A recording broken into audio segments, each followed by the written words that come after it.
ਹਾਂਜੀ, ਸਤਿ ਸ਼੍ਰੀ ਅਕਾਲ ਸਾਰਿਆਂ ਨੂੰ। ਤੁਹਾਡਾ ਸਵਾਗਤ ਕਰਦੇ ਹਾਂ ਰਿਜ਼ਲਟ ਗੁਰੂ 2.0 ਚੈਨਲ ਐਂਡ ਮੈਨੂੰ ਲੱਗਦਾ ਕਿ ਤੁਹਾਡੇ ਸਾਰੇ ਦੀ ਦੀਵਾਲੀ ਬਹੁਤ ਵਧੀਆ ਬੀਤੀ ਹੋਣੀ ਆ ਤੇ ਤੁਸੀਂ ਦੀਵਾਲੀ ਤੇ ਬਹੁਤ ਸਾਰੇ ਪਟਾਕੇ ਨਹੀਂ ਚਲਾਏ ਹੋਣਗੇ ਬਿਕੋਜ਼ ਇਨਵਾਇਰਨਮੈਂਟ ਦਾ ਤੁਸੀਂ ਧਿਆਨ ਰੱਖਿਆ ਹੋਊਗਾ।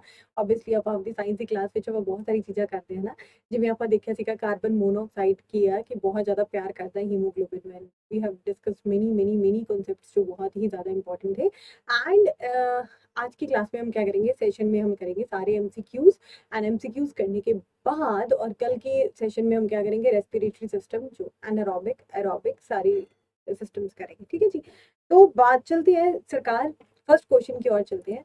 फर्स्ट क्वेश्चन क्या है हमारे पास, पहले तो बात कर लेते हैं फर्स्ट क्वेश्चन की। तो फर्स्ट क्वेश्चन में हमारे पास है, इनमें से ये बताइए जिस ऑर्गेनिज्म का एक वाइट ब्लड पाया जाता है, इनमें से कौन सा जीव है जिसका सफेद रक्त होता है। लिजर्ड, छिपकली की बात करें, कॉकरोच की बात करते हैं, हाउस बग या घरेलू जो खटमल होते हैं उसकी बात कर लेते हैं और मच्छरों की बात कर लेते हैं। और यहाँ पे एक बात याद करवाना है आपको, जो खटमल होते हैं ना, खटमल को कभी आपने देखा हो कि थोड़े टाइम के बाद, मतलब जैसे वो खून चूसता है ना इंसान का, ठीक है, धीरे धीरे करके वो अपना रेडिश कलर पकड़ता है। उससे पहले आप मारने की भी कोशिश करो, वो दिखेगा तक नहीं, वो इतना ट्रांसपेरेंट होता है ना। चलो जी, आगे बात कर लेते हैं। वैसे खटमलों के साथ किसी का भी अच्छा वो नहीं रहा इनकाउंटर, ठीक है। तो बात कर लेते हैं यहाँ पे, इनमें से ये बताइए किस ऑर्गेनिज्म का व्हाइट ब्लड होता है। पहले बात कर लेते हैं यहाँ पे, कॉकरोच को याद रखिएगा, cockroach is a right answer. और अगर हम अपनी ब्लड की बात कर लेते हैं तो हमारे ब्लड में क्या पाया जाता है, हीमोग्लोबिन पाया जाता है, हीमोग्लोबिन पाया जाता है। इसके बारे में हमने बहुत सारी बातें कर रखी हैं, इसमें आप मेरे को बताओगे कौन सा एलिमेंट प्रेजेंट होता है हमारी हीमोग्लोबिन में। एंड हीमोग्लोबिन में हमारा कौन सा एलिमेंट प्रेजेंट होता है, दैट इज आयरन प्रेजेंट होता है। नियर अबाउट हमारे कितना हीमोग्लोबिन चाहिए, नियर अबाउट हमारा क्या है, 12 ग्राम से ऊपर होना चाहिए। ठीक है, हीमोग्लोबिन 12 से लेके 16 ग्राम तक हमारे पास हीमोग्लोबिन होना चाहिए। ये चीज बहुत ही नेसेसरी है। और ज्यादातर हम लोग क्या देखते हैं, खून देखते हैं, 11 ग्राम खून रह गया, 10 ग्राम खून रह गया, तो एक्चुअली में कौन सा है, ये है ना। अब दूसरी बात ये चीज है, हीमोग्लोबिन पाया किसके ऊपर पाया जाता है, ये पाया जाता है आरबीसी के ऊपर। ठीक है जी, आरबीसी के ऊपर पाया जाता है, लाल रक्त कोशिकाओं के ऊपर पाया जाता है। और फिर लाल रक्त कोशिकाओं को भी हल्का सा डिस्कस करते चलते हैं। लाल रक्त कोशिकाएं लाल क्यों होती है, क्योंकि इनके अंदर हीमोग्लोबिन होता है। बहुत ही सिंपल क्वेश्चन है। उसके बाद क्या है, इनकी जो शेप के ऊपर या आकार के ऊपर बहुत क्वेश्चन आते हैं, तो याद रखिएगा बाय कनकेव शेप होता है, साइड से देखोगे तो ओवल लगेगा ना। बाय कनकेव इसका शेप होता है सरकार आरबीसी का। और आरबीसी के अंदर ना तो न्यूक्लियस पाया जाता है, ना न्यूक्लियस पाया जाता है, बट एक्सेप्शन या अपवाद की बात कर लेते हैं। अपवाद की बात जरूर करेंगे, कैमल और लामा। कैमल और लामा हमारे पास दो जानवर ऐसे हैं जिनके आरबीसी के अंदर न्यूक्लियस पाया जाता है। और उसके बाद क्या है, आरबीसी के अंदर ना ही तो हमारे पास क्या होता है, माइटोकॉन्ड्रिया भी नहीं होती, माइटोकॉन्ड्रिया भी नहीं है। एंड माइटोकॉन्ड्रिया नहीं है तो समझ लीजिए जो भी रिएक्शन होती है वो कौन सी होगी, एनएरोबिक होगी। एनएरोबिक होने का मतलब ये है कि विदाउट ऑक्सीजन के प्रेजेंस में। माइटोकॉन्ड्रिया नहीं प्रेजेंट है, गोल्जाई बॉडीज नहीं प्रेजेंट है, गोल्जाई बॉडीज भी नहीं प्रेजेंट। तो ये सारी चीजें आपको याद रखनी है आरबीसी में। अब आरबीसी कितने दिनों का मेहमान होता है इसके बारे में भी पता होना चाहिए। ठीक है, आरबीसी कितने डेज का मेहमान होता है, डेज होता है, इनके जीवन जो होता है वो होता है 115 से लेके 120 डेज। बस उसके बाद बेचारे मर जाते हैं। ठीक है जी। अब इसके बाद होता है कहाँ जाके मरते हैं, ये जाते हैं स्प्लीन में। ठीक है, स्प्लीन को बोला जाता है graveyard of RBC, graveyard of RBC, graveyard of RBC. अब ये सारी चीजें आपको याद होनी चाहिए। शमशान घाट जो लाल रक्त कोशिकाओं का, वो कौन सा है, स्प्लीन है। अब एक चीज और है, ऑक्टोपस के ऊपर बहुत क्वेश्चन पूछे जाते हैं। ऑक्टोपस के ब्लड के ऊपर जैसे ही मैंने पेन का जो कलर बनाया है वैसे ही ऑक्टोपस का ब्लड है ना। तो ऑक्टोपस का जो ब्लड का कलर होता है, ब्लड कलर जो होता है, वो बहुत बार क्वेश्चन पूछा जाता है एग्जाम में, जो ब्लड कलर के ऊपर। तो याद रखिएगा कौन सा कलर है, ब्लू कलर का होता है इसका जो ब्लड होता है, दैट इज नीले रंग का होता है। अब किसके कारण होता है, ये होता है हीमोसाइनिन की वजह से, हीमोसाइनिन वजह से, हीमोसाइनिन की वजह से। अब साइनिन से याद रखिएगा इसके अंदर प्रेजेंट क्या होता है, कॉपर प्रेजेंट होता है। कॉपर प्रेजेंट होने की वजह से ये क्या होता है, हीमोसाइनिन क्या होता है, ये ब्लू कलर का ब्लड पाया जाता है ऑक्टोपस में। अब आपको एक चीज और याद रखनी है, एक फन फैक्ट्स में आपको एक चीज बताती हूँ कि जो ऑक्टोपस होता है ना, वो हमेशा ही जब स्विम करता है उसका दिल धड़कना बंद कर देता है। तभी तो ऑक्टोपस को आपने कभी देखा हो तो बाहर रेंगते रेंगते, कभी इधर पैर फंसा लिया, कभी उधर पैर फंसा लिया, तो ये सारे काम ये करता रहता है ना। अब कॉकरोच के रिलेटेड एक चीज और पूछी जाती है, कॉकरोच के रिलेटेड मैं आपको बता देती हूँ, कॉकरोच क्या है। पहली बात तो ये है कि इसका होना चाहिए नियर अबाउट, इसका कितना होना चाहिए, इसका 3 चैम्बर हार्ट होना चाहिए, ठीक है। अबेचर की एम्फीबियंस की बात करते हैं, एम्फीबियंस की जब भी बात करते हैं तो एम्फीबियंस में याद रखिएगा हमारे फ्रॉग आते हैं, बहुत सारी और जानवर आते हैं जो बेसिकली दोनों में ही रहना पसंद करते हैं। जानवर जो हमारे पानी में भी रहना पसंद करते हैं और हमारे क्या है धरती पे भी रहना पसंद करते हैं। तो एम्फीबियंस में क्या होता है, 3 चैम्बर्ड हार्ट होता है, 3 चैम्बर्ड हार्ट, 3 चैम्बर्ड हार्ट होता है। अब ये चीज क्लियर हो गई। 3 चैम्बर्ड का मतलब ये है कि इसमें 2 तो होते हैं एट्रियम, ऐसे करके होता है, 2 होते हैं एट्रियम और एक होता है वेंट्रिकल, ठीक है जी। 2 एट्रियम होते हैं और एक होता है वेंट्रिकल, एक होता है वेंट्रिकल। अब ये चीज क्लियर हो गई। अब एम्फीबियंस को तो पूरा डिस्कस कर लिया। अब कॉकरोच में क्या चीज है, कॉकरोच में हमेशा याद रखिएगा एक तो इसके ब्लड के ऊपर बहुत सारे क्वेश्चन पूछे जाते हैं, ठीक है। और दूसरा ये सांस कहाँ से लेता है। अब लोगों को लगता होगा लंग्स हो गया, गिल्स हो गया, ये सारी चीजें होगी, पर कॉकरोच में क्या है, ट्रैकिया के थ्रू सांस लेता है। किसके थ्रू, ट्रैकिया के थ्रू सांस लेता है। एक तो ये चीज। अब क्रोकोडाइल की बात कर लेते हैं, क्रोकोडाइल है ना, मगरमच्छ की बात कर लेते हैं। क्रोकोडाइल में एक चीज याद रखिएगा, वैसे अगर देखा जाए क्रोकोडाइल को, तो क्रोकोडाइल का होना चाहिए अगर नियर अबाउट इसका 3 चैम्बर्ड हार्ट होना चाहिए। बट ये हमारा इंसानों की तरह बिहेव करता है, इसका क्या होता है 4 चैम्बर्ड हार्ट होता है। कितना होता है, 4 चैम्बर्ड हार्ट होता है। कितना कक्ष होते हैं हार्ट में, हृदय में 4 चैम्बर्ड। ये चीज क्लियर होनी चाहिए, ठीक है जी। अगर बात कर लेते फिशेस की, अगर बात करते हैं फिशेस की, देखिए फिशेस की बात कर लेते हैं, जो प्यारी प्यारी फिशेस होती हैं। फिशेस का क्या होता है, एक एट्रियम होता है और एक वेंट्रिकल होता है, मतलब 2 चैम्बर्ड हार्ट होता है फिशेस में। क्या होता है सरकार, 2 चैम्बर्ड हार्ट होता है फिशेस में। मतलब क्या है, एक एट्रियम होना और एक ही वेंट्रिकल होना, एक एट्रियम होना और एक ही वेंट्रिकल होना। और दूसरी बात ये चीज याद रखना, अगर मनुष्य की बात करते हैं, हम इंसानों की बात करते हैं, ह्यूमंस की बात करते हैं, ह्यूमंस में क्या होता है, दो डबल सर्कुलेशन होता है। मतलब डबल सर्कुलेशन का मतलब क्या है, एक बार अशुद्ध रखता है, एक बार शुद्ध रखता है ना, 2 बार आता है। तो ब्लड क्या है हमारे पास 2 बार आता है, डबल सर्कुलेशन पाया जाता है ह्यूमंस में, डबल सर्कुलेशन इन ह्यूमंस, ठीक है जी। अब ये चीज क्लियर होगी। बट फिशेज में एक चीज पूछी जाती है, इसमें कितना सर्कुलेशन होता है, इसमें होता है सिंगल सर्कुलेशन। मतलब क्या है, एक बार ब्लड आया और उसके बाद चिल होके वापस चला गया, बस इसके बाद दोबारा नहीं है। अशुद्ध रक्त या शुद्ध रक्त का ऐसा कुछ सिनेरियो नहीं होता। फिशेज का बहुत ही सिंपल होता है, ठीक है। 2 चैम्बर्ड हार्ट हो गया, एक एट्रियम और एक वेंट्रिकल, सिंगल सर्कुलेशन होता है। क्रोकोडाइल में याद रखिएगा 4 चैम्बर्ड हार्ट पाया जाता है। अगर कॉकरोच की बात करते हैं, कॉकरोच की बात करते हैं ना, तिलचिटा की बात करते हैं, तो ये चीज याद रखिएगा, कॉकरोच बहुत सारे लोगों को अच्छा नहीं लगता है। इसका क्या है, सिर्फ ट्रैकिया होता है, ना इसमें लंग्स पाए जाते हैं, ना इसमें गिल्स पाए जाते हैं। एम्फीबियंस की बात कर ले तो एम्फीबियंस में क्या होता है, 3 चैम्बर्ड हार्ट होता है, 2 एट्रियम होते हैं, एक वेंट्रिकल होता है। और इस तरह से फॉर्मेट में, ये मैंने आपको सारे के सारे एक्सेप्शंस बताए हैं जो बेसिकली किसी ना किसी एग्जाम्स में आ चुके हैं ऑलरेडी।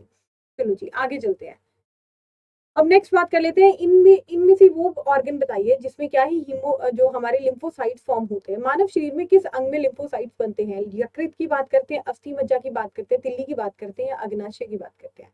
अब ध्यान से देखिएगा, लिवर की बात कर लेते हैं, तो लिवर क्या है, लिवर हमारा क्या है, लार्जेस्ट जो ग्रंथि होती है, लार्जेस्ट ग्लैंड होता है ऑफ आवर बॉडी, वो कौन सा है, लार्जेस्ट ग्रंथि कौन सी है, लिवर है, ठीक है जी।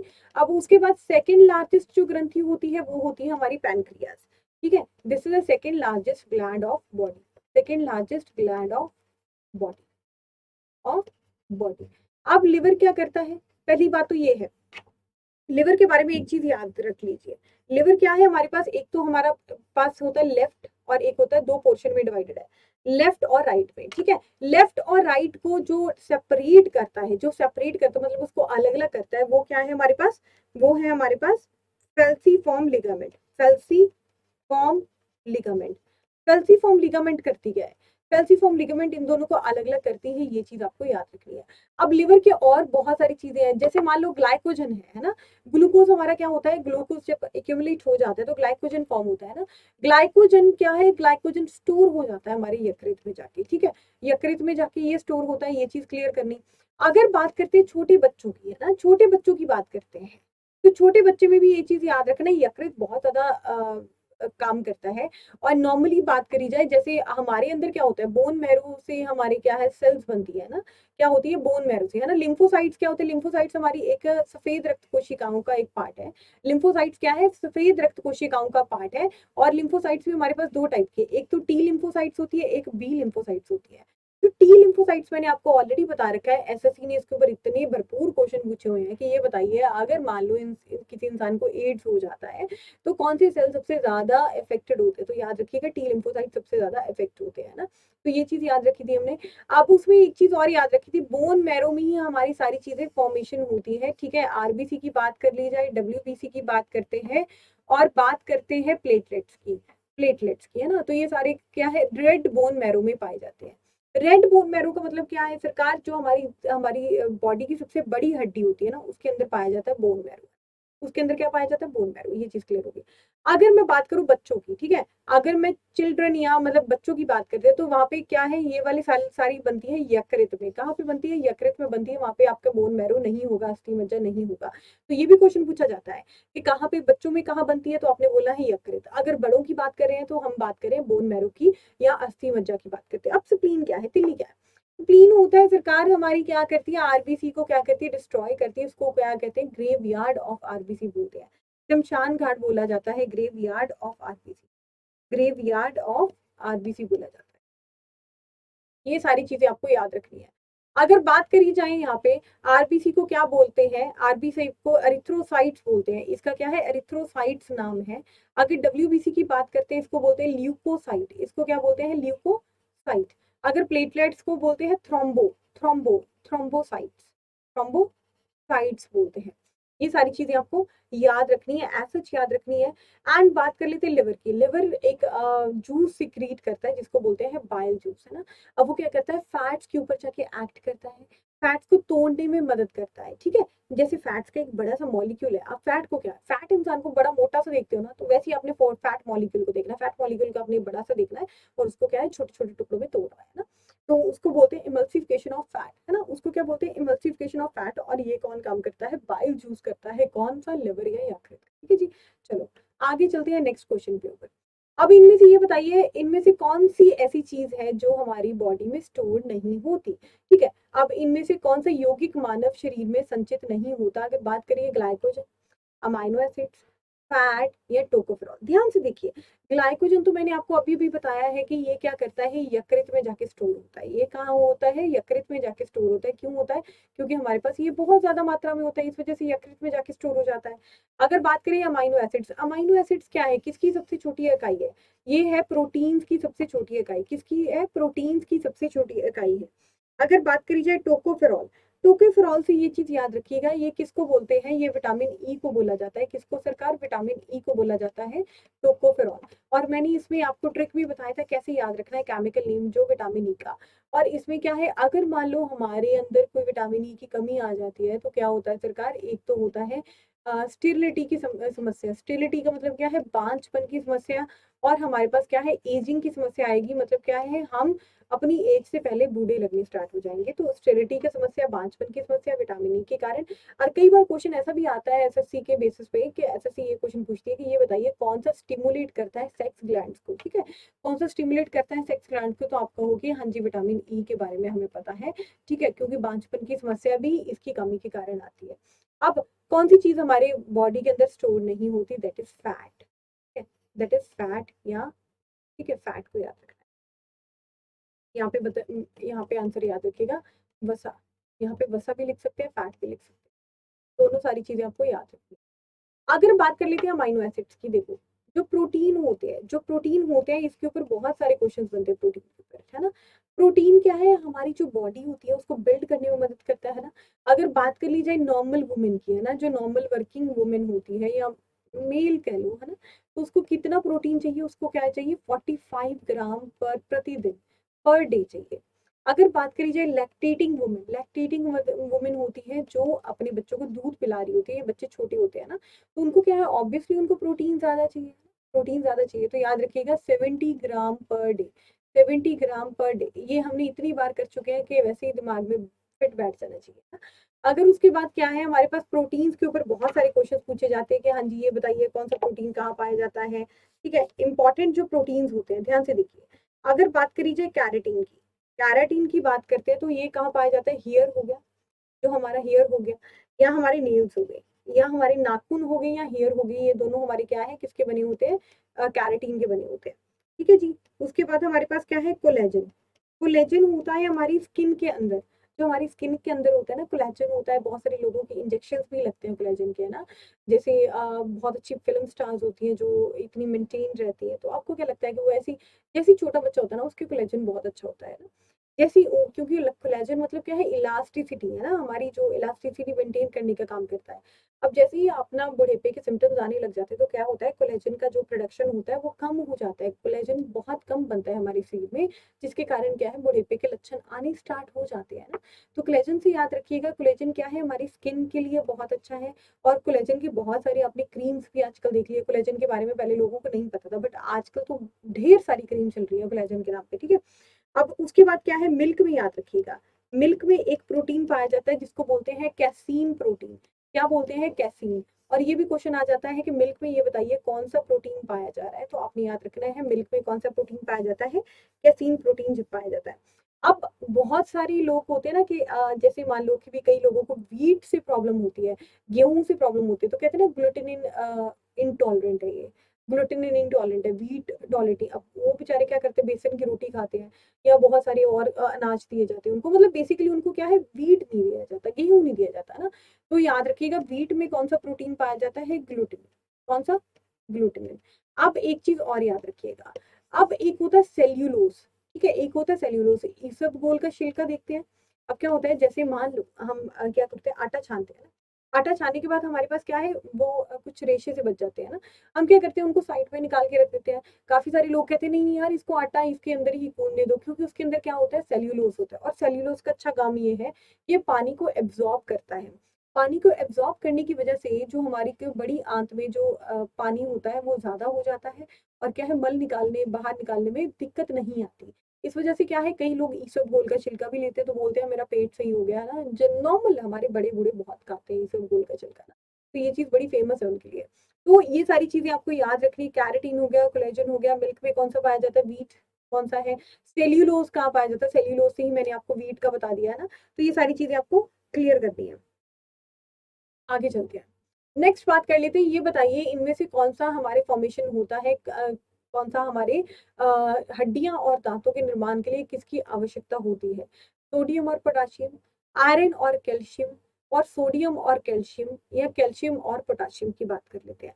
यहाँ पे ध्यान से देखिए, कैल्शियम और फास्फोरस की बात कर लेते हैं। यहाँ पे एंड पे देखिए ध्यान से। अब क्या होता है, हमारे दांतों की बात कर लीजिए, दांतों का जो ऊपर वाला साइड जो लेयर होती है जो बिल्कुल ही चमकदार होती है, हम अच्छे अच्छे सुंदर सुंदर दांत दिखा के हम सामने वाले इंसान को स्माइल देते हैं ना, तो वो क्या होता है, वो होता है इनेमल। और इनेमल हमारा क्या है, 95% इसमें कैल्शियम होता है, इस वजह से ये क्या है, हार्डेस्ट पार्ट या सबसे कठोर पार्ट होता है हमारी बॉडी का, hardest part of our body, hardest part of our body, ठीक है। तो हड्डियों को याद मत रखिएगा, इसको याद रखना, hardest part of our body क्या है, इनेमल होता है। एक चीज याद रखें, इनेमल को मेंटेन करने के लिए, इनेमल को मेंटेन करने के लिए हमें क्या चाहिए, फ्लोरीन चाहिए, ठीक है, फ्लोरीन चाहिए। अगर फ्लोरीन की कमी हो जाती है तो एक बीमारी हो जाती है, उसको बोलते हैं फ्लोरोसिस। उसको क्या बोलते हैं, फ्लोरोसिस बीमारी होती है, ये बीमारी है एक तरह की, इसको ऐसे गर्व से नहीं लेना, फ्लोरोसिस है ना, नाम नाम अच्छा लग रहा है फ्लोरोसिस, ठीक है। चलो इसके बाद आपको ये चीज याद रखनी है। नेक्स्ट, टूथ डिके की बात कर लेते हैं। टूथ डिके में पीएच बहुत ज्यादा इंपॉर्टेंट होता है, टूथ डिके में इरेज कर लेते हैं, ओहो गलत लिखा गया। चलो अब इसके टूथ डिके की बात कर लेते हैं। टूथ डिके किसके कारण होता है, अगर मान लो हमने खाना खाने के बाद ब्रश नहीं करा, ठीक है, प्रॉपर पीएच मेंटेन नहीं करा हमारी जो दांतों का, फिर क्या होता है, हमारे दांतों का ऐसे करके एक सड़न स्टार्ट हो जाती है। क्या होता है, बहुत सारे ऑर्गेनिजम्स के ऊपर आके बैठ जाते हैं, आराम से अपना काम करना स्टार्ट कर देते हैं, हम उनका घर बनाना स्टार्ट कर देते हैं ना, तो हमारी वजह से उनका घर बनता है। तो टूथपिक कैसे, पीएच के बाद अगर 5.5 से, अगर 5.5 से पीएच कम हो, ठीक है, से कम हो, तो ये चीज याद रखिएगा, वहां पे टूथ डिके स्टार्ट हो जाएगा, ये चीज प्रॉब्लम है।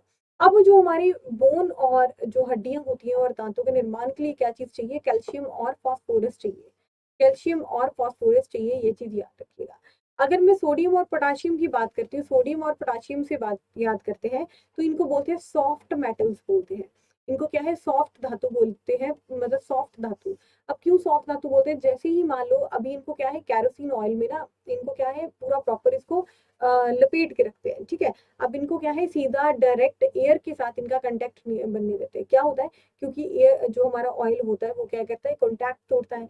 अब ये लोग इतने ज्यादा एग्रेसिव होते हैं, इतने ज्यादा एग्रेसिव होते हैं, बहुत ज्यादा गुस्सा आता है सोडियम और पोटाशियम को, जैसे ही हवा के हल्के से भी टच में गए या पानी के हल्के से भी टच में इनका छोटा सा भी टुकड़ा चला गया, आपने छोटा सा एक्सपेरिमेंट करा होगा जिसमें बेसिकली आपको क्या था कि एक छोटा सा सोडियम और पोटाशियम इतने होते हैं ना सॉफ्ट, कि इनको जैसे वो ऑयल से बाहर निकालते हो तो इनको ऐसे कट कर सकते हो आप नाइफ से, है ना, बड़े प्यार से कट कर सकते हो जैसे आप केक को कट करते हो। तो वैसे ही आपने इसको केक जैसे हल्का सा कट करके रखा ना, और आपने क्या करा पानी के जो प्लेट के अंदर डाल दिया, तो ऑयल कितना टाइम उसको काम करेगा, नहीं करेगा ना, तो एकदम से पानी के साथ उसका टच होगा, तो देखना वो ऐसे करके पूरा ब्लास्ट करता है, प्रॉपर ब्लास्ट करता है। आपने लेनी है छोटा सा, थोड़ा सा लेना है, ठीक है। और ये एयर और वाटर के साथ बहुत एग्रेसिवली काम करते हैं, बहुत एग्रेसिवली मतलब लाइक अपना एक्सप्लोजन स्टार्ट कर देते हैं। तो इनको क्या है, इनको कई बार ऐसा भी क्वेश्चन पूछा जाता है कि किस ऐसे कौन सी दो धातु है जिनको क्या है पूरा इंसुलेट करके रखा जाता है, ठीक है, किनको कैरोसिन ऑयल में डाला जाता है। तो याद रखिए सोडियम और पोटाशियम की बात हो रही है, तो यहाँ पे ये चीज याद रखना, कैल्शियम और phosphorus is the right answer. अब बात करते हैं डेंटल फॉर्मूला के बारे में। डेंटल फॉर्मूला बहुत ज्यादा इंपॉर्टेंट है, पहली बात तो ये है। अब डेंटल फॉर्मूला हमारा याद रखना है, कितना है हमारा डेंटल फॉर्मूला, दैट इज 2 1 2 3 जो ऊपर वाले दांत है, और 2 1 2 3 जो क्या है नीचे वाले दांत है। दो क्या है यहाँ पे इंसाइजर्स होते हैं, दो हमारे इंसाइजर्स होते हैं ऊपर वाली साइड, एक होता है कैनाइन, मतलब मैं एक साइड की बात कर रही हूँ, ऊपर वाली साइड की बात कर रही हूँ इसकी, ठीक है। अब एक क्या है यहाँ पे है कैनाइन, ठीक है जी, कैनाइन है। दो के बाद आ गया प्री मोलर, फिर आ गया मोलर, प्री मोलर, फिर आ गया मोलर। तो ये सारे दांत आपको याद रखने हैं। अगर बात करी जाए एलिफेंट्स की, अगर बात करते हैं एलिफेंट्स में ऐसे करके दो दांत लगे होते हैं ना, ऐसे करके, है ना। तो आपने देखा होगा एलिफेंट के फ्रंट वाले दो दांत है और फिर एंड में जाके दांत मिलते हैं, एंड में आराम से घास चबाते चबाते इधर उधर घूम रहे होते हैं ना। तो याद रखिएगा एलिफेंट में क्या है डेंटल फॉर्मूला 1003 और 00003। अब इसमें क्या है इनके बेचारों के एंड पे दांत पाए जाते हैं, और फ्रंट में क्या है दो टस्क होते हैं, एक इस साइड और एक इस साइड। तो जब भी डेंटल फॉर्मूला देखना है तो आपने क्या करना है, अपने जो मुंह के चार हिस्से करने हैं, ठीक है, माउथ के क्या करने हैं, चार हिस्से करने हैं। चलो आगे बढ़ते हैं। नेक्स्ट बात करते हैं क्रोकोडाइल का, मगरमच्छ के जो दिल में कितने चैम्बर होते हैं, कितने चैम्बर्स पाए जाते हैं, दो हो गए, तीन हो गया, चार हो गया, पांच हो गया। इसका कहने का मतलब ये है कि क्रोकोडाइल हमारा एक्सेप्शन चलता है, ठीक है, क्रोकोडाइल हमेशा ही एक्सेप्शन चलता है। इसमें ये चीज याद रखिएगा, चार चैम्बर्ड हार्ट पाया जाता है क्रोकोडाइल में, ठीक है जी, चार चैम्बर पाए जाते हैं या चार कक्ष पाए जाते हैं। अगर ह्यूमन दिल की बात कर लेते हैं, देखिए ह्यूमन दिल की बात कर लेते हैं, अब इसको कर दिए चार हिस्से, ह्यूमन दिल के भी हमने चार हिस्से कर दिए। ऊपर वाले हिस्से थोड़े से बड़े होते हैं, ऊपर वाले हिस्से थोड़े से छोटे होते हैं, इनको बोलते हैं एट्रियम। इनको क्या बोलते हैं, एट्रियम या आनंद। इनको क्या बोलते हैं, एट्रियम या आनंद। और नीचे वाले क्या होते हैं, वेंट्रिकल। नीचे वाले क्या कहते हैं, वेंट्रिकल, या इसको क्या बोलते हैं, निलय। इसको क्या बोलते हैं, निलय। और निलय थोड़े से बड़े होते हैं। अब क्या होता है, जैसे ही हमारे पास रक्त आया ना, अब ऊपर से रक्त आया, ठीक है, यहाँ पे क्या लेके आएगा, वेना कावा लेके आएगी, वेना कावा लेके आएगी। फिर उसके बाद हमारे पास ये होते हैं, ठीक है, वॉल्व्स लगे होते हैं, यहाँ पे भी दो वॉल्व्स लगे होते हैं, ठीक है जी। अब ये वॉल्व्स बंद और ओपन होने के कारण, वॉल्व्स के बंद, वॉल्व्स के वॉल्व्स या दरवाजों के बंद होने के कारण जो आवाज आती है उनको बोलते हैं लब डब। उनको क्या बोलते हैं, लब डब। अब अगर ये दोनों ऊपर वाली वॉल्व्स बंद होंगी तो कौन सा साउंड आएगा, लब साउंड आएगा, लब साउंड आएगा। और जो नीचे वाला वॉल्व्स बंद होंगी तो उनको क्या बोलेगा, डब साउंड आएगा। तो हार्ट का जो साउंड होता है, जो हार्ट का जो साउंड होता है उसको बोलते हैं लब डब साउंड बोलते हैं। और कई बार क्वेश्चन बहुत अच्छे से पीसीएस वाले एग्जाम्स में ये भी आ रखा है कि ये बताइए जो हृदय होता है, हृदय के जो लब डब साउंड होता है वो किसके कारण होता है, वॉल्व्स के बंद होने के कारण, ओपन होने के कारण, ठीक है, वॉल्व्स के सेमी ओपन होने के कारण, इनमें से कोई नहीं। तो ऐसे वाले ऑप्शंस आपको आ जाते हैं, ठीक है।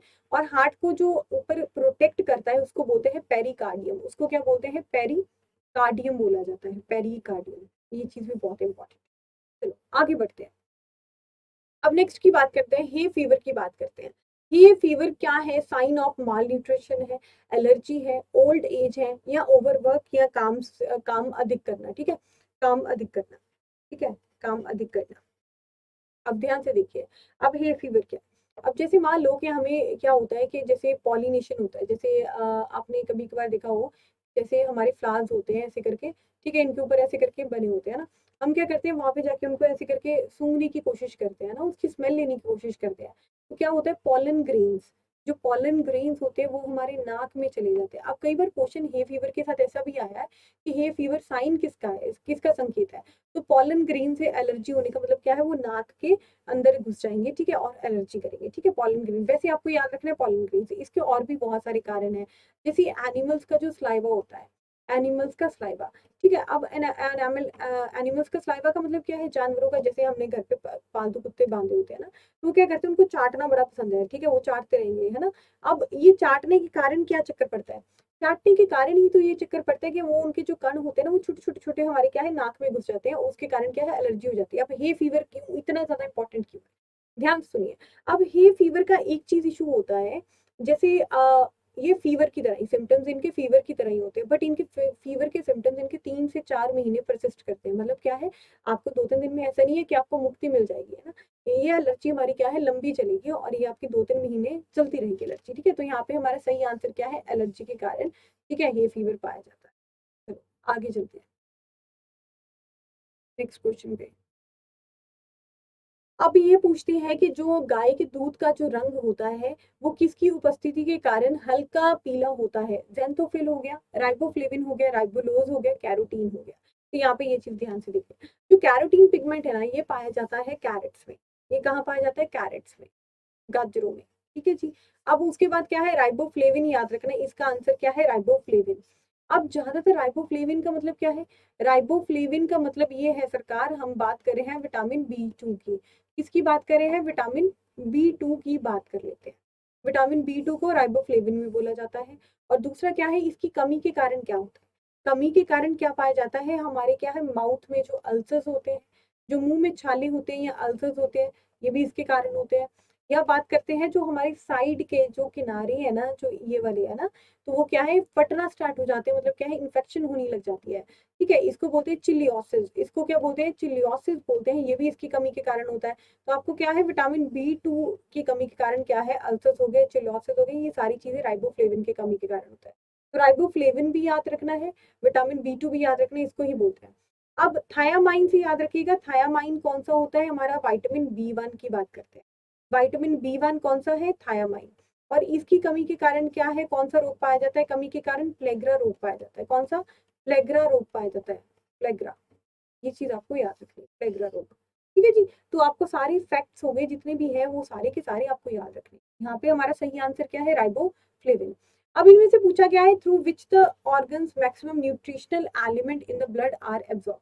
मुंह हो गया, बड़ी आंत हो गया, स्मॉल इंटेस्टाइन हो गया, या एब्डोमेन, ठीक है। अब ध्यान से सुनिए, अब जो होता है एब्जॉर्प्शन, एब्जॉर्प्शन क्या होता है, अब जैसे मान लो हमारे पास क्या होता है, माउथ होता है, ठीक है, हमारा एक मुख्य हमारे क्या होता है, एक ऑरल कैविटी होती है, एक हमारे पास क्या है, हमारे पास वेंट पाइप भी होती है ना। तो यहाँ से देखिए, यहाँ से सांस आएगी, यहाँ से फूड आएगा, एक कॉमन पैसेज बन जाएगा, उसको बोलते हैं फेरिंग्स, उसको क्या बोलते हैं, फेरिंग्स बोलते हैं। फेरिंग्स बोलने के बाद यहाँ पे जैसे ही ये पैसेज खत्म होगा, तो यहाँ पे हमारे पास दो पाइप्स होंगी। दो पाइप्स कौन सी है, एक होती है विंड पाइप, एक होती है विंड पाइप, और एक होती है हमारे पास इसोफेगस या फूड पाइप बोलते हैं, इसोफेगस, फेगस या फूड पाइप बोलते हैं। अब फूड पाइप क्या करेगी, फूड पाइप जाके स्टमक में जाके जाएगी, है ना। अब स्टमक से याद रखिएगा जे शेप होता है, ये शेप होता है, और दूसरा क्या है, इसमें पेप्सिन इंजाइम पाया जाता है। कौन सा इंजाइम पाया जाता है, पेप्सिन इंजाइम पाया जाता है। अब जैसे ही हमारा स्टमक यहाँ से ऐसे करके मुड़ा ना, ठीक है, ऐसे करके होता है, जो ये वाला जो कट है ना, इसको बोलते हैं ड्यूडनम, इसको क्या बोलते हैं, ड्यूडेनम, और यहाँ से हमारा क्या है छोटी आंत स्टार्ट हो जाती है। अब ड्यूडेनम में क्या है, जितनी भी सिक्रीशन होती है, जितने भी द्रव है, वो सारे के सारे क्या है, ड्यूडेनम में जाएंगे। अब ड्यूडेनम में चाहे पैनक्रियास हो गया, अग्नाशय हो गया, या चाहे पित्तरस हो गया, वो सारे के सारे रस कहाँ जाएंगे, ड्यूडेनम में जाएंगे। और जो छोटी आंत का भी अपना एक रस है, वो भी वहां पे जाएगा। तो सारी की सारी जो डाइजेशन होती है वो क्या है, ड्यूडेनम में हो जाती है। उसके बाद क्या है, डाइजेशन यहाँ पे होती है, ये वाला क्वेश्चन भी आ जाता है, ये बताइए डाइजेशन सबसे मैक्सिमम डाइजेशन कहाँ पे पाई जाती है। तो यहाँ पे ये चीज याद रखें, ड्यूडेनम में हमारी मैक्सिमम डाइजेशन, जो मैक्सिमम डाइजेशन होती है, अधिकतम जो डाइजेशन होती है, पाचन हो जाता है। उसके बाद क्या है, उसके बाद हमारे पास जीजनम और इलियम पाए जाते हैं। यहाँ पे कौन सा पाया जाता है, जेजुनम और इलियम। जेजुनम और इलियम से आपको याद रखना है, ये क्या करती है, ये एब्जॉर्प्शन के काम आती है। ये एब्जॉर्प्शन के काम आते हैं, अवशोषण के काम करती है। तो याद रखिएगा, जितना भी मैक्सिमम एब्जॉर्प्शन हो जाता है छोटी आंत में हो जाता है। और बड़ी आंत क्या करती है? बड़ी आंत सिर्फ पानी का हो गया, ठीक है, या कुछ ड्रग्स हो गए, ठीक है, उनका क्या है, उनकी एब्जॉर्प्शन करने में मदद करती है। तो यहाँ पे सही आंसर क्या है? हमारे पास स्मॉल इंटेस्टाइन की बात हो रही है। चलिए आगे चलते हैं। अब इनमें से ये पूछा गया है कि ये बताइए कौन सा ऐसा ऑर्गन है, कौन सा वो अंग है जो क्या करता है, ग्लाइकोजन के रूप में जो कार्बोहाइड्रेट को एकत्रित करता है। इंटेस्टाइन की बात करते हैं, पेट की बात करते हैं, अग्नाशय की बात करते हैं, या लिवर की बात कर लेते हैं। तो यहाँ पे प्यारा सा आंसर क्या है हमारा? Liver answer is the right answer. और लिवर ही हमारे पास क्या है? लार्जेस्ट ग्लैंड है, लार्जेस्ट ग्रंथि भी हमारे पास, largest gland of our body ये क्या है? लिवर है, ऑफ आवर बॉडी। लिवर क्या है? दो हिस्सों में डिवाइडेड है, लेफ्ट और राइट में, लेफ्ट और राइट में। और इनको जो लिगामेंट सेपरेट करती है, जो अलग अलग करती है, उसको क्या बोलते हैं? फैल्सीफॉर्म लिगामेंट कहते हैं, फैल्सीफॉर्म लिगामेंट बोलते हैं। अब लिवर के बहुत सारे और यूजेस हैं। क्या करता है ये? हमारे फैट या वसा में जो घुलनशील होते हैं, फैट सॉल्युबल या वसा में जो घुलनशील वाइटामिन होते हैं उनको स्टोर करता है। वाइटामिन को स्टोर करना, वाइटामिन को स्टोर करना भी इसका काम है। अब इसमें ये चीज याद रखना, जो विटामिन B12 है, विटामिन B12 भी इसमें जाके स्टोर होता है। विटामिन B12 ये थोड़ा सा अलग चलता है, वैसे विटामिन बी और सी क्या है? यूरिन के रास्ते से बाहर निकलने वाले, बट ये थोड़ा सा एक्सेप्शन है, विटामिन B12 की बात करें। और यहाँ पे क्या है हमारे पास? यहाँ पे क्या है? ग्लाइकोजन भी स्टोर होता है, ग्लाइकोजन भी स्टोर होता है। तो ये सारे हमारे क्या है? लिवर या यकृत के काम है। तो ये वाले बहुत ही ज्यादा इंपॉर्टेंट क्वेश्चन थे जो हम कर रहे हैं। आपको सेशन अगर अच्छा लग रहा है तो आप अपने सेशन को जरूर लाइक करिएगा, एंड डू कमेंट आपको कैसी चीजें समझ पा रही है। कल की क्लास में जो हम टॉपिक करेंगे, कल की क्लास में हमारा टॉपिक होगा ऑल अबाउट, हमारा सारा टॉपिक ही इसके बेसिस पे होगा। हमारा टॉपिक होगा नियर अबाउट इसके जो रेस्पिरेटरी का पार्ट था ना, रेस्पिरेटरी का हमारा मैक्सिमम पार्ट बचा हुआ है, तो उसके बारे में सारी डिस्कशन करेंगे। रेस्पिरेटरी का जो लास्ट एरोबिक और एनारोबिक हो गया, कितनी एटीपी निकलती है, कितने प्रीवियस ईयर क्वेश्चन आते हैं। क्योंकि देखिए हमारे पास एक ही दिन बचा है, फिर हमारी रेस्पिरेटरी सिस्टम पूरा का पूरा कंप्लीट हो जाएगा। फिर उसके बाद क्या है, फ्राइडे और सैटरडे हम सिर्फ रेस्पिरेटरी के, डाइजेस्टिव के हम बहुत सारे क्वेश्चंस करेंगे जो ऑलरेडी एग्जाम में आ चुके हैं ना। चलो आगे चलते हैं। अब इनमें से पूछा गया है, ये बताइए उनमें से सबसे ज्यादा स्वीटेस्ट शुगर कौन सा है? सबसे मीठी चीनी कौन सी है? सुक्रोज, ग्लूकोज, फ्रैक्टोज या माल्टोज की बात कर लेते हैं। अब ध्यान से सुनिएगा, माल्टोज की बात कर लेते हैं तो माल्टोज हमारा पाया जाता है आलमंड्स में या जर्मिनेटिंग सीड पे, बादामों में, या जर्मिनेटिंग अंकुरित बीज में, जर्मिनेटिंग सीड्स में। तो ये क्वेश्चन बहुत बार पूछा जाता है। इसको माल्ट शुगर भी बोलते हैं, माल्ट शुगर भी बोला जाता है, ये चीज याद रखिएगा। अगर फ्रक्टोज की बात कर लेते हैं, ध्यान से देखिए, फ्रक्टोज ये हमारा है सबसे मीठा जो चीनी है, वो कौन सी है? फ्रक्टोज है। ये चीज आपको क्लियर होनी चाहिए। अब उसके बाद चलते हैं सुक्रोज। सुक्रोज को क्या कहते हैं? इसको क्या कहते हैं? केन शुगर भी बोलते हैं। इसको क्या कहते हैं? केन शुगर भी बोलते हैं। यहाँ जो गन्ने के रस से जो हमारे पास शुगर आती है, जो कार्बोहाइड्रेट्स मिलते हैं, उसको क्या बोलते हैं? सुक्रोज बोला जाता है। जो शर्करा मिलता है वो क्या है? सुक्रोज बोला जाता है। इसको टेबल शुगर भी बोलते हैं, टेबल शुगर भी बोला जाता है सुक्रोज को, ये भी चीज आपको याद रखनी है। अब सुक्रोज क्या है? डाइसेचराइड है, डाइसेचराइड्स होते हैं हमारे सुक्रोज, ठीक है जी, ये भी चीज आपको क्लियर होनी चाहिए। अब ग्लूकोज को ध्यान से देखिएगा, ग्लूकोज क्या होता है? मेन सबस्ट्रेट होता है हमारे रेस्पिरेशन का, इसमें ऑक्सीजन आती है ऊपर और पूरा एक्ट करती है, ऑक्सीजन आएगी इसको तोड़ना स्टार्ट करेगी, ठीक है जी। अब इसको क्या है? इसको डेक्सट्रोज भी बोलते हैं। इसको क्या बोलते हैं? अनदर नाम इसका क्या है? डेक्सट्रोज। और ये वाला एग्जाम में क्वेश्चन आता है, डेक्सट्रोज किसको बोला जाता है? ग्लूकोज को बोला जाता है। आपको ऐसे ही ऑप्शन दिए जाएंगे। अब इसमें क्या है, आपको ये पूछ लिया डेक्सट्रोज क्या है, ठीक है, तो आपको सुक्रोज, ग्लूकोज, फ्रक्टोज, माल्टोज, ये सारी चीजें। अब कई बार क्वेश्चन आता है ग्रेप शुगर कौन सा है? जो अंगूरों में पाए जाने वाला शर्करा है, जो मिठास है, वो किसके कारण होती है? वो होती है ग्लूकोज के कारण। ये भी चीज आपको क्लियर होनी चाहिए। अब इसके बाद आपको ये चीज याद रखनी है, कॉर्न शुगर। कॉर्न शुगर कौन सी होती है? कॉर्न शुगर होती है जो हमारे मक्की के दाने होते हैं ना, मक्की के दानों को बॉईल करके जैसे वो मिठास आती है ना, जो कॉर्न शुगर आपने देखा हो, कॉर्न वाला देखा होगा ना, स्वीट कॉर्न बोलते हैं हम, कभी ऐसा बोलते हैं सॉर कॉर्न, है ना, नहीं स्वीट कॉर्न बोलते हैं। तो उसके अंदर हम बहुत सारे मसाला वगैरह ऐड करवाते हैं ना, तो उसको थोड़ा सा स्पाइसी बनाने के लिए, है ना। तो याद रखिएगा कॉर्न शुगर भी इसके कारण होता है, ग्रेप शुगर भी इसके कारण होता है, डेक्सट्रोज भी इसको बोलते हैं ग्लूकोज को। तो ग्लूकोज के अंदर ये सारी चीजें आपको याद रखने की जरूरत है। तो हमारा सही आंसर क्या है? सही आंसर है हमारा फ्रक्टोज। हमारा सही आंसर क्या है? फ्रक्टोज। अब चाइम की बात कर लेते हैं। चाइम का अर्थ क्या है?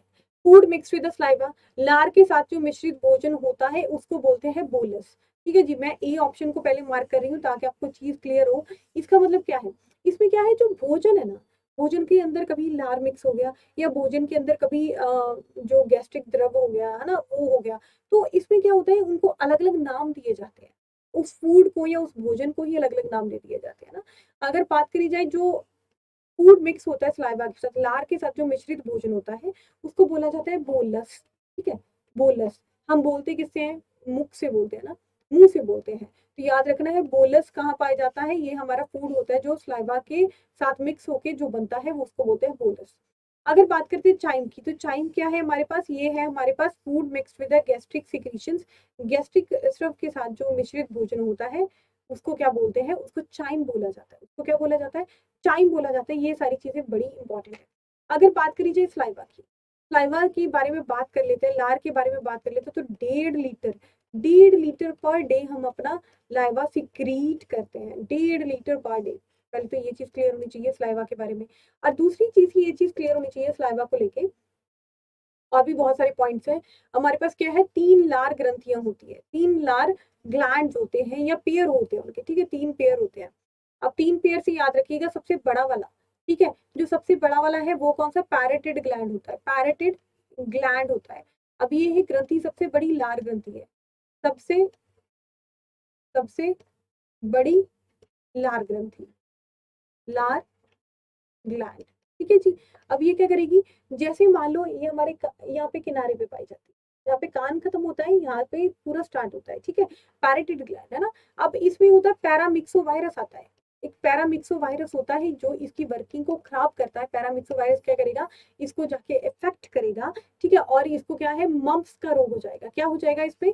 मम्प्स का रोग पाया जाएगा। मम्प्स का, या कन पेड़ा बोलते हैं, कन पेड़ा बोलते हैं या मम्प्स बोलते हैं, इसको क्या बोलते हैं? पैरेटिड ग्लैंड के साथ होता है। अब कई बार क्वेश्चन ऐसा आता है कि ये बताइए मम्प्स का रोग किसके कारण है? वायरस के कारण। अब मम्प्स का रोग कहाँ पाया जाता है? पैरेटिड ग्लैंड में, है ना। तो ये सारी चीजें आपको याद होनी चाहिए। एंड ये वाले क्वेश्चन जो मैं आपको बार बार रिपीट करवा रही हूँ, ये बहुत सारे एग्जाम्स में क्वेश्चन पूछे गए। इसी फॉर्मेट में हमारी केमिस्ट्री होगी, इसी फॉर्मेट में हमारी फिजिक्स चलेगी। सारी चीजें बड़ी ही सिंपल तरीके से लेके चलेंगे। जो चीजें नहीं भी समझ में आती, आप बार बार क्वेश्चन पूछ सकते हो, बार बार पूछ सकते हो अपने डाउट्स को। एंड अगर आपको किसी ने फॉलो करना है तो आप मेरे को इंस्टाग्राम पे फॉलो कर सकते हो, हरजोत मान फिजिक्स। हरजोत मान फिजिक्स आप टाइप करो, और वहाँ पे हम आपको, आपको कोई भी डाउट्स पूछने हैं तो आप डाउट्स पूछ सकते हो। अच्छा, एक बात और, टेलीग्राम चैनल पे जितनी भी पीडीएफ होंगे, टेलीग्राम चैनल पे जितने भी पीडीएफ होंगे, वो सारे के सारे आपको टेलीग्राम चैनल पे मिलेंगे। उसको ज्वाइन करोगे तो ही आपको पीडीएफ प्रोवाइड होंगे ना। तो जो भी चीजें आपको पढ़ रहे हैं, डेली डेली पढ़ते हैं, उसके नोट्स बनाने हैं, तो ये सारी चीजें करनी है, तो आपने क्या करना है, आपने उसको टेलीग्राम को डाउनलोड करके उस पे जो नीचे डिस्क्रिप्शन पे क्लिक करके उसको ज्वाइन करना है ना। तो एक तो ये चीज याद रखना है। और कल जो क्लास होगी, है ना, कल की क्लास हमारी होगी रेस्पिरेटरी सिस्टम के ऊपर। किसके ऊपर? रेस्पिरेटरी सिस्टम का लास्ट पार्ट होगा। इसके बाद हमने श्वसन जो तंत्र है वो पूरा कर चुके हैं, श्वसन तंत्र हमारा पूरा हो चुका है। उसके बाद सिर्फ एक ही पोर्शन बचा है, वो है एनएरोबिक और एरोबिक के बारे में। एनएरोबिक और एरोबिक के बारे में, और एरोबिक के बारे में बात करेंगे, एरोबिक के बारे में, जिसमें हम क्या बात करेंगे, क्रैप साइकिल के बारे में, ग्लाइकोलाइसिस के बारे में। ठीक है जी, एंड इसके बारे में डिटेल डिस्कशन करेंगे। ठीक है जी, ईटीसी क्या होता है, ठीक है, इसके बारे में कंप्लीट डिस्कशन होगा। तो मिलते हैं जी कल दी क्लास च मिलांगे ਆਪਾਂ। टेक केयर एवरीवन, सत श्री अकाल सारे ਨੂੰ, ਆਪਦਾ बहुत सारा ध्यान रखियो। And keep smiling, keep motivated, and stay motivated. अपने आप को खुश रखो। एंड जिंदगी बड़ी छोटी सी है, ठीक है, अपनी जिंदगी को पूरा एंजॉय करो। एंड अपनी लाइफ में आगे बढ़ते रहो और पढ़ते रहो, है ना जी। चलो, टेक केयर एवरीवन, सत श्री अकाल सारे ਨੂੰ। मिलते हैं कल 5 to 6, then will be live मिलेंगे कल, और कल हम पूरी डिटेल बात करेंगे। ठीक है जी, टेक केयर।